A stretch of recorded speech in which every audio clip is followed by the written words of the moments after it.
Hi, I'm Diane Kometa, and today on Dishin with Diane, I'm going to show you how to make my strawberry rhubarb pie. This is one of my father-in-law's favorite pies, and I just made one for him, and now I'm going to make one for you today on Dishin with Diane.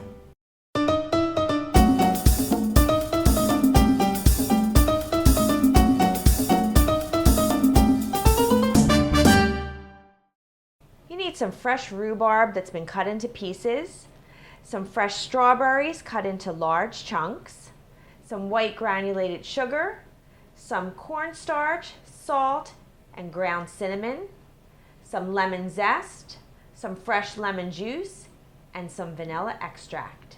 You're also going to need 2 pie crusts, one for your shell and then one for the top. I have a pie crust recipe that you could use. You could use your own recipe, or you could use a store-bought pie crust. Now, I have my oven preheating to 400 degrees, and what we're going to do first is combine these ingredients. So into a large bowl, you want to first take your dry ingredients. So I have my granulated sugar along with the cornstarch, salt, and ground cinnamon, and the lemon zest. And just whisk that together. That really well combined.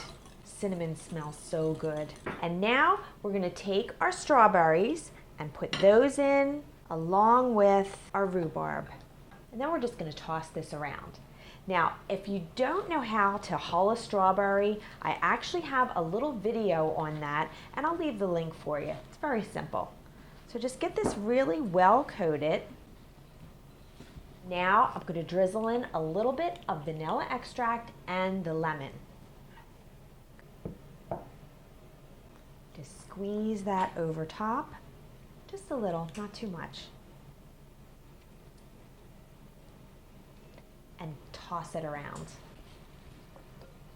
Make sure you get everything really well coated, and then we're going to put a piece of plastic wrap on this and pop it in the fridge for about 15 minutes.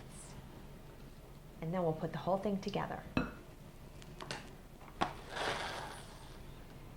I've just finished rolling out my top crust, and now I took out from my refrigerator my rhubarb and my strawberries. So here is my homemade pie crust, and I'm going to just pour this right in. Spread that out nice and evenly. This is such a nice combination. The strawberries are sweet and they're in season, so they're exceptionally sweet. And the rhubarb has that little bit of tartness. Okay, so this looks good. Everything is nice and even in there. And now what we're going to do is take a little bit of butter. I have some butter that I've cut up in very small pieces here, and this is unsalted. And I'm just going to scatter this around.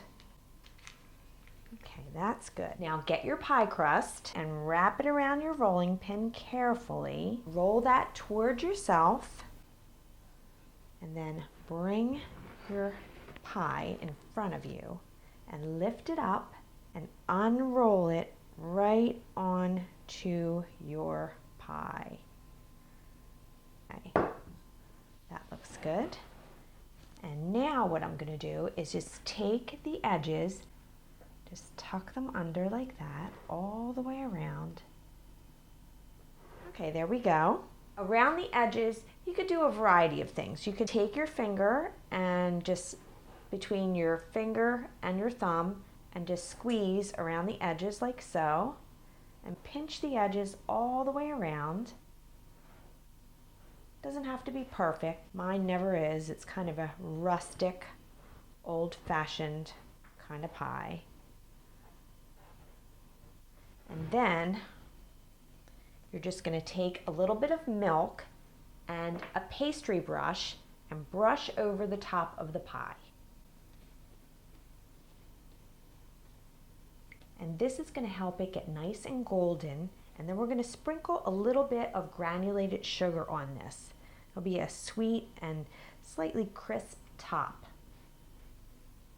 Now the granulated sugar, just sprinkle that over top, all around as evenly as possible. And now take a knife and you're going to make some vents in it, and that helps the steam escape while it's cooking. That looks pretty darn good. This is going to go into my 400-degree oven for about 45 minutes.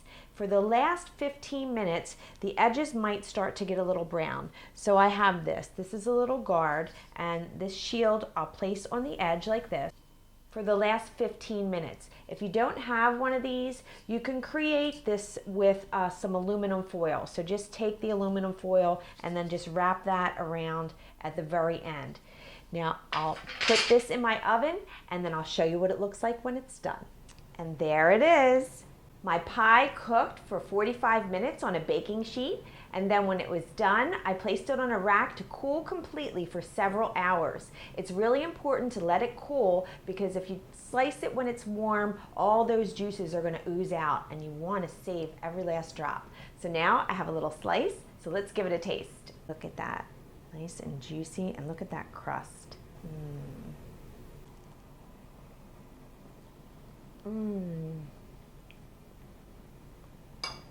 The sweetness from the strawberries and that tartness from the rhubarb, it's a perfect combination. And the crust is absolutely delicious. The full recipe is on my website, dishinwithdi.com. This would be perfect topped with my homemade whipped cream, so be sure to get that recipe too. I look forward to seeing you next time, and I hope I made your life a little easier, more enjoyable, and